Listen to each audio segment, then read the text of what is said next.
Assalomu alaykum hurmatli kuzatuvchilar. O'sha mana bu o'lik ziyon tushishi haqida ani kun bir mavzu qilgandik. Bu haqiqat o'lik ziyon, o'likni yuki tushib qolish to'g'risida. Yaqinda bir odam keldi. 7 oy bo'pti. O'sha bir qarindoshi, bir ammasini ta'ziyasiga qatnashib, o'sha seskanib, qo'rqib 2 kun 3 kundan keyin tushiga kirgan. 2-3 marta qayta o'sha odam. Ana keyin mazasi qochgan. Boshlanishi bir otravleniya bo'lgan.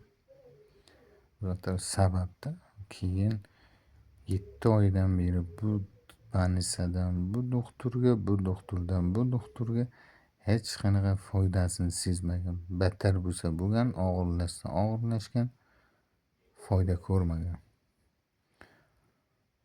Xudoning izni bilan o'zimizga ro'para bo'ldi, o'zimga. O'sha o'lik yuki tushganligini bilib o'shanga o'qib qo'ydik. Xudoga behisob shukr borki, juda tuzalib, judayam rozi bo'lib ketdi. 7 oydan beri qiynalib yuruvdim, deyapti. O'limlarimga rozi bo'luvdim, shunchalik qiynalib ketdim. Bu shunday narsada orqa bilmay qolsa, doktordan tuzalmaydi, qayeri og'riganini bilmaydi.